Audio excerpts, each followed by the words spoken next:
Assalamualaikum warahmatullahi wabarakatuh. Alhamdulillah kita bertemu lagi sambungan siri video penjelasan saya ke atas buku 47 persoalan qadar dan qada. Kita sekarang masuk ke soalan kelima, yang ini apakah dalil kita wajib beriman kepada qadar dan qada. Apabila membaca soalan ini, apabila mendengar soalan ini, mungkin ada yang tertanya-tanya, kenapa pula nak kena tahu dalil? Bukankah selama ini memang kita beriman kepada qadar dan qada sebagai salah satu rukun iman? Saya kata ya, kita memang selama ini beriman kepada qadar dan qada, tetapi dahulunya kita belajar tentang ini mungkin semata-mata berdasarkan hafalan, mungkin semata-mata untuk lulus peperiksaan. Maka sekarang apabila kita sudah dewasa, sebagaimana dalam pelbagai ilmu yang lain, kita upgrade diri kita, maka dalam bidang agama juga kita mesti, kita perlu, kita patut upgrade diri kita. Dan salah satu cara upgrade ialah kita mengetahui dalil-dalil di sebalik sesuatu yang sebelum ini kita sekadar hafal saja. Dan dengan mengetahui dalil, antara keindahannya ialah kita dapat membaca kalam Allah berkenaan dengan perkara itu. Kita dapat membaca sabda Rasulullah berkenaan perkara itu. Dan ini sebagai seorang yang benar-benar mencintai Allah, benar-benar mencintai Rasulullah, kita akan suka untuk membaca atau mendengar kalam Allah. Kita akan suka membaca atau mendengar sabda Rasulullah tentang hal itu. Sebagaimana seseorang jika dia menyukai artis, penyanyi ke apa, dia sangat suka untuk mendengar suaranya tu, kita sebagai orang-orang yang beriman akan sangat suka, sangat gembira, sangat bahagia apabila dapat membaca kalam Allah tentang sesuatu yang selama ini kita hanya hafal sahaja, kan? Jadi ini satu perkara yang saya hairan apabila ada sebahagian pihak, sebahagian ustaz yang seperti mengkritik apabila kita memberi penekanan kepada dalil. Mereka kata, kenapa nak kena tahu dalil? Dalil ini untuk ulama saja. Dalil ini untuk para sarjana saja. Orang awam cukup hafal saja. Orang awam cukup mengetahui hukum yang 5 saja. Wajib, sunat, mubah, makruh, haram. Tak perlu mengetahui dalil, ya.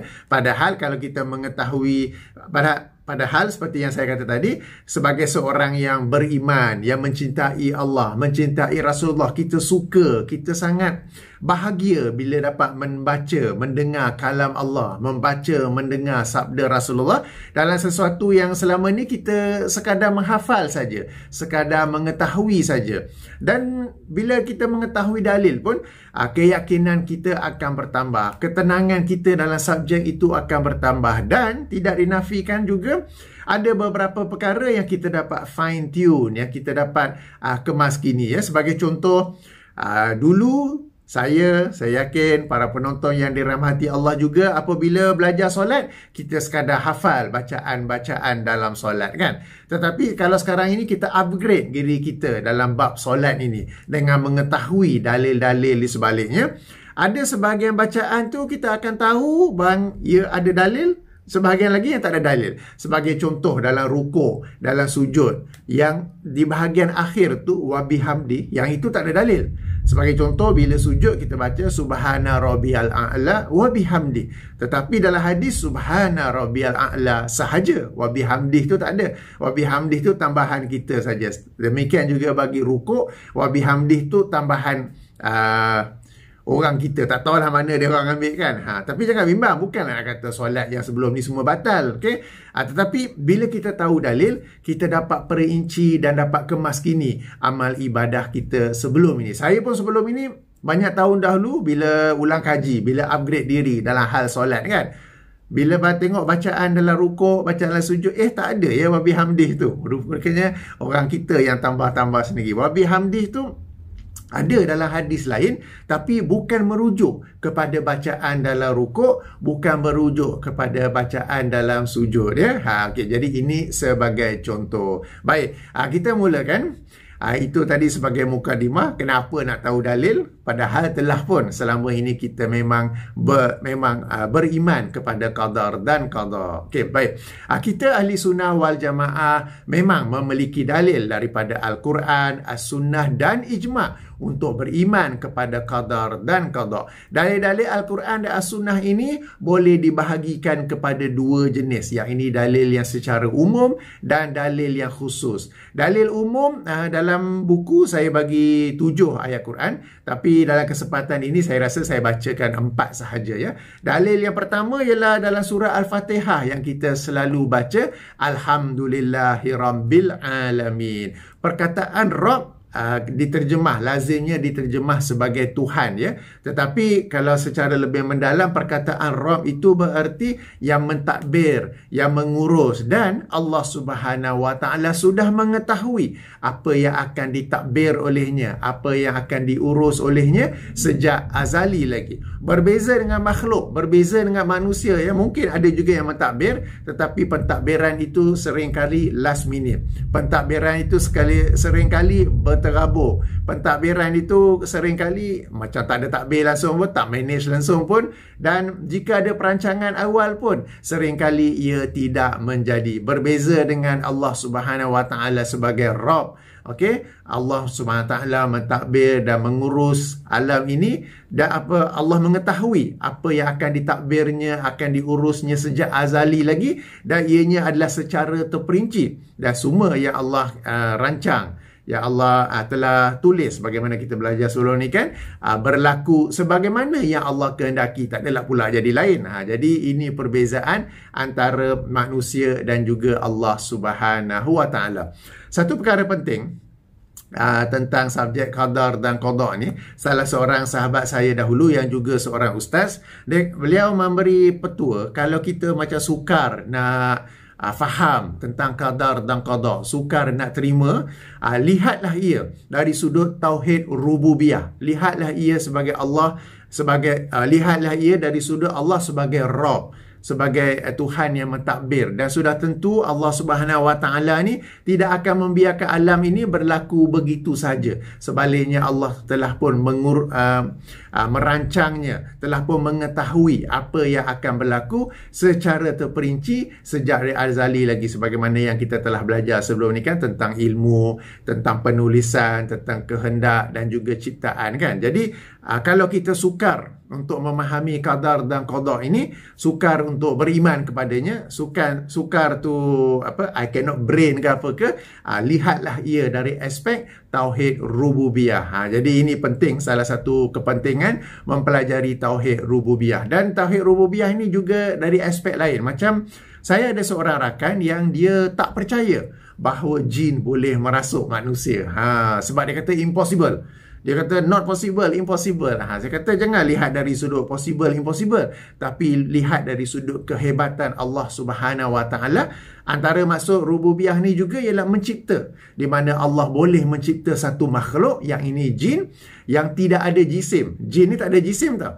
Dan dengan itu jin ini dia boleh masuk ke tubuh badan manusia dan mengakibatkan sekian-sekian gangguan. Kalau nak lihat dari sudut logik tak logik, lihat dari sudut saintifik ke tak saintifik, ada pembuktian saintifik atau tidak, memang sukar. Tapi kalau kita lihat dari sudut kehebatan rububiyah Allah Subhanahu Wa Taala, kita akan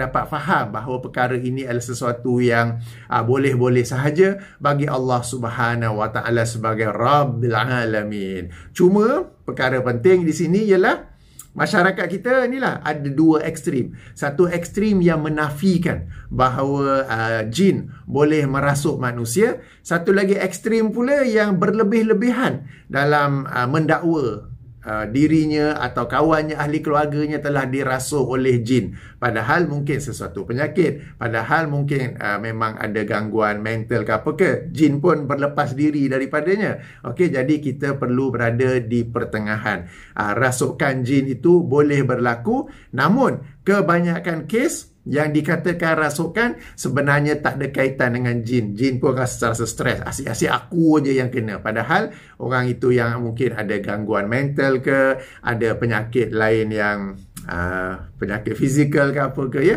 Okey, sudah lari topik pula. Tapi ini saya nak explain, saya nak ceritakan dari sudut kepentingan alhamdulillahirabbil alamin. Tauhid rububiyah itu, ya. Okey, itu ayat pertama. Ayat yang kedua, ayat 49, surah Al-Qamar, surah yang ke-54, di mana Allah Subhanahu Wa Taala berfirman, "Inna kulla syai'in khalaqnahu biqadar." Bermaksud sesungguhnya kami mencipta tiap-tiap sesuatu menurut takdir, menurut qadar yang telah ditentukan. Demikian juga dalam surah Al-Furqan, surah yang ke-25, ayat yang kedua. Allah Subhanahu Wa Taala berfirman, "Wa khalaqa kulla syai'in faqaddarahu taqdira." Bermaksud, dan dialah yang mencipta tiap-tiap sesuatu lalu menentukan keadaan makhluk-makhluk itu dengan ketentuan takdir yang sempurna. Pay attention, beri perhatian dalam ayat-ayat yang saya baca ni, dan banyak lagi ayat dalam Al-Quran yang disebut ialah qadar. Sebab itu ini antara hujah bagi para ulama yang berkata qadar baru qada. Qadar baru qadar. Sebab qadar ni apa yang Allah rancang, apa yang Allah tulis, ilmu Allah apa semua, apabila Allah melaksanakannya, itu barulah qada. Jadi sebab itu kita lihat ayat-ayat ini semuanya menyebut qadar kan. Inna kulla syai'in khalaqnahu biqadarin wa khalaqa kulla syai'in faqaddarahu taqdira. Okey. Baik. Ayat yang tadi pertama, kedua. Okey, yang keempat, ini yang lazim. Lazim kita baca surah Al-A'la, surah yang ke-87, ayat 1 sehingga 3, di mana Allah Subhanahu Wa Taala berfirman, "Sabbihisma rabbikal a'la, allazi khalaqa fasawwa, wallazi qaddara fahada." Maksudnya, bertasbihlah mensucikan nama Tuhanmu yang maha tinggi, yang telah menciptakan sekalian makhluknya serta menyempurnakan kejadiannya dengan kelengkapan yang sesuai dengan keadaannya, dan yang telah mengatur keadaan makhluk-makhluknya serta memberikan hidayah. Okey. Jadi demikianlah sekadar 4. Dalam buku saya bagi 7, tapi kesempatan ini saya baca 4 ayat saja daripada sekian banyak ayat Quran yang secara umumnya menerangkan bahawa Allah Subhanahu Wa Taala sebagai Tuhan sekalian alam mencipta setiap sesuatu, memiliki ilmu berkaitan setiap sesuatu, dan mengatur setiap sesuatu mengikut kadar yang berpatutan. Termasuk dalam keumuman ini ialah kita sebagai manusia. Sebab bila disebut semua tu, kita pun berada di alam ini. Kita pun berada di bawah qadar dan qada Allah. Jadi termasuk dalam keumuman ayat-ayat tadi ialah kita sebagai manusia, di mana Allah adalah Tuhan kita yang mencipta kita, yang memiliki ilmu dahulu, kini dan akan datang berkenaan kita. Jadi kita beriman bahawa sebagai manusia kita tidak terkeluar dari ayat-ayat di atas, malah termasuk di dalamnya dan merupakan sebahagian daripadanya. Baik, yang itu tadi adalah dalil-dalil umum. Dalil-dalil khusus ialah hadis berikut yang merupakan salah satu daripada hadis 40 yang dihimpun oleh Imam An-Nawawi. Hadis nombor 2 tak silap saya. Kalau dalam Sahih Muslim, hadis nombor 9, ya, berkenaan dengan malaikat Jibril yang menyamar, yang menjelma menjadi manusia, yang datang bertanya kepada Rasulullah sallallahu alaihi wasallam tentang Islam, iman dan juga ihsan, ya. Malaikat Jibril alaihi salam menjelma sebagai manusia, berpakaian putih, berjubah putih, yang Umar Al-Khattab ketika meriwayatkan hadis ni kata nampak macam orang datang daripada jauh, tapi pakaiannya bersih saja. Dan dia datang lalu duduk betul-betul di hadapan Rasulullah SAW sehingga lutut saling bersentuhan antara satu sama lain, lalu bertanya tentang apakah Islam. Maka Rasulullah pun menjawab, dan menjadilah itu rukun Islam yang 5 perkara. Kemudian bertanya tentang iman. Okey, jadi hadis ni di sini saya letak yang dalam buku tu berkaitan dengan iman saja. Okey, jadi malaikat Jibril alaihi salam bertanya, qala fa akhbirni anil iman. Okey, Rasulullah bertanya ataupun berkata kepada Rasulullah sallallahu alaihi wasallam, maka khabarkanlah kepadaku tentang iman. Qala, Rasulullah menjawab, antu'mina billahi wa malaikatihi wa kutubihi wa rusulihi wal yaumil akhir wa tu'mina bil qadari khairihi wa syarrihi. Qala sadaqta. Okey, Rasulullah menjawab, apabila ditanya khabarkanlah kepadaku tentang iman, maka Rasulullah menjawab bahawa engkau beriman kepada Allah, para malaikatnya, kitab-kitabnya, para rasulnya, hari akhirat, dan engkau beriman kepada takdir sama ada yang baik mahupun yang buruk. Maka malaikat Jibril menjawab, engkau benar. Apabila para sahabat berada di sekeliling tu, mereka berasa hairan kalau kita baca hadis tu kan. Yang ini datang bertanya. Bila Rasulullah jawab, dia pula yang kata engkau tu betul. Jadi berdasarkan hadis ini juga ada sesuatu yang kita sebut sebagai soalan malaikat Jibril. Okey, para penonton yang dirahmati Allah, satu catatan sisi, apabila kita menerima soalan, kita bezakan apakah ia soalan umat Muhammad, soalan malaikat Jibril, atau soalan soalan umat Yahudi. Okey, umat Nabi Musa, Bani Israel. Okey, umat Muhammad bila bertanya, mereka betul-betul nak tahu. Sebagaimana ada beberapa ayat dalam Al-Quran, mereka bertanya mereka bertanya kepadamu, wahai Muhammad, tentang darah haid ke, tentang itu, tentang ini. Maka jawablah, maka beritahulah. Ya. Jadi umat Muhammad, yang ini para sahabat radhiyallahu anhum, dahulunya bila mereka bertanya, mereka betul-betul ingin tahu. Jadi ini disebut sebagai soalan umat Muhammad. Kemudian soalan Jibril. Soalan tu, seseorang itu bertanya bukan sebab dia tak tahu. Dia tahu, tapi dia sengaja bertanya supaya apabila orang yang ditanya menjawab, jawapan itu menjadi penjelasan kepada orang di sekeliling. Menjadi orang di sekeliling. Yang bertanya, katakan saya bertanya kepada seorang ustaz. Saya tanya, bukan sebab saya tak tahu, tapi sengaja saya tanya supaya apabila ustaz itu menjawab, jawapan itu menjadi satu ilmu kepada orang yang ada di sekeliling. Ini disebut sebagai soalan malaikat Jibril, dan ini berdasarkan hadis yang inilah. Sebab apabila malaikat Jibril datang, menyamar sebagai seorang manusia, menjelma sebagai seorang manusia, bertanya tentang Islam. Rasulullah pun menjawab rukun Islam yang 5 perkara tu kan. Dah habis tu dia menjawab, engkau benar.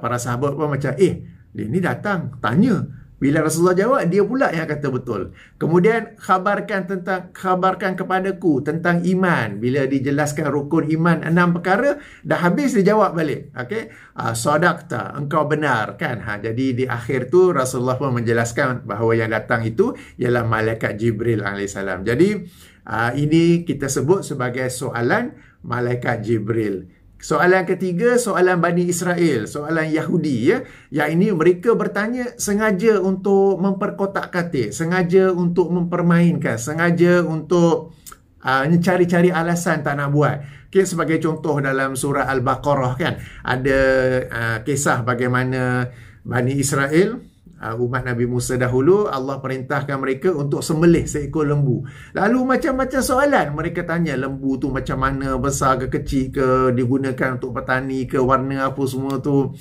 Padahal sembelih sajalah lembu kan, tak payah tanya banyak.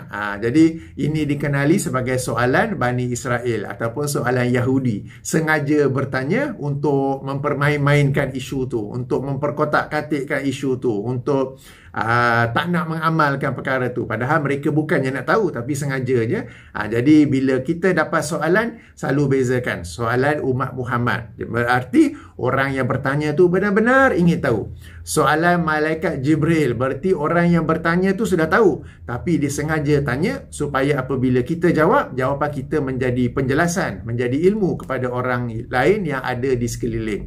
Dan yang ketiga, soalan Bani Israel. Okey, soalan Yahudi yang bertanya untuk mempermainkannya ke, memperkotak-katikkannya ke, yang ni tak payah layan pun, tak apa ya. Okey, jadi itu sedikit catatan sisi tentang 3 jenis soalan dan bagaimana soalan malaikat Jibril ia berdasarkan kepada hadis ini. Baik, kembali kepada topik kita. Jadi berdasarkan hadis inilah terbentuknya rukun iman kita, 6 perkara. Yang ini beriman kepada Allah, beriman kepada para malaikat, kepada kitab-kitab, kepada para rasul dan nabi, kepada hari akhirat, dan kepada qadar dan qada. Okey, ada pun dalil ijma'. Okey, jadi tadi dari Al-Quran, kemudian daripada As-Sunnah, dan As-Sunnah ini adalah dalil yang kita sebut secara khusus, spesifik. Tadi saya sebut apa? Ada dalil umum, ada dalil khusus kan. Umum tadi ayat-ayat Quran tadi. Yang khusus sebab bila kita kata rukun iman kan, yang inilah, hadis inilah yang secara spesifiknya, yang secara khususnya menjadi yang menerangkan rukun iman 6 perkara itu kan. Dan perkara ke-6 itu ialah beriman kepada qadar dan qada. Meskipun qadar dan qada, kalau kita lihat teks Arabnya tu, wa tu'mina bil qadar, wa tu'mina bil qadari khairihi wa syarrihi. Sebab tu di sisi para ulama yang kata qadar baru qada, mereka kata mereka guna inilah antara dalilnya bahawa Rasulullah menyebut qadar terlebih dahulu ya. Okey, ada pun dalil ijma'. Okey, yang ini kesepakatan umat Islam, ia adalah sebagaimana yang disebut oleh Imam An-Nawawi rahimahullah dalam kitabnya Syarah Sahih Muslim.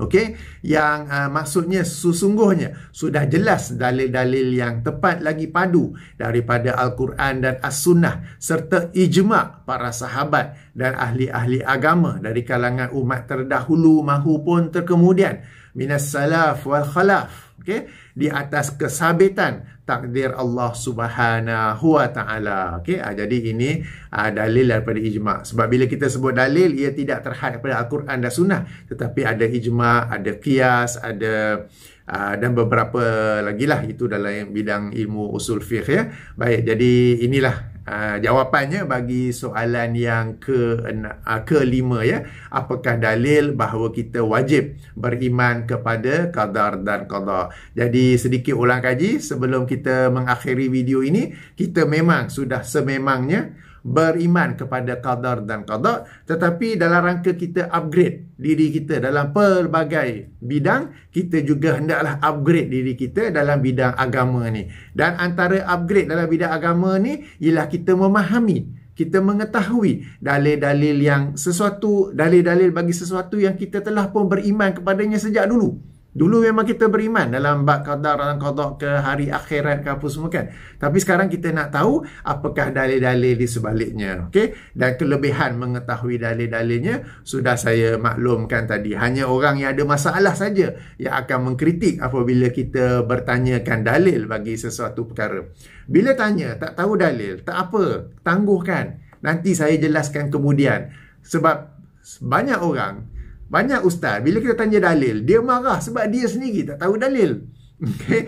Jadi, dia sendiri tak tahu dalil, tapi dia tak naklah kata dia tak tahu. Lalu kita, tengoklah ni, geng dalil ni. Tengoklah ni, geng Wahbi ni suka nak tanya dalil. Padahal dia sendiri yang tak tahu dalil. Okay? Jadi, kita memberi perhatian kepada dalil, memberi fokus kepada dalil, dan kita belajar dalil-dalil. Dan berdasarkan dalil-dalil ni, kita dapat mendengar, membaca kalam Allah, mendengar, membaca sabda Rasulullah. Kita dapat memahami, kita dapat beriman kepada satu perkara, kita dapat melakukan sesuatu ibadah berdasarkan dalil, berdasarkan kefahaman, berdasarkan penghayatan. Dan di samping itu kita dapat, dalam rangka upgrade tu juga kita dapat memperincikan perkara-perkara yang sebelum ini kita ingat macam ni, tapi sebenarnya begini. Sama juga dalam topik ini, sebelum ini qada dan qadar kan. Sekarang baru tahu, ada pandangan kedua, qadar dan qada. Sebelum ini kita ingat qada dan qadar saja. Kan? Jadi antara hikmah kita mengetahui dalil ialah kita juga dapat mengetahui adanya khilaf di sebalik sesuatu isu itu. Baik, sehingga sini saja dahulu. Kita jumpa lagi dalam siri soalan seterusnya. InsyaAllah saya tutupi dengan subhanakallahumma wa bihamdika asyhadu an la ilaha illa anta astaghfiruka wa atubu ilaika.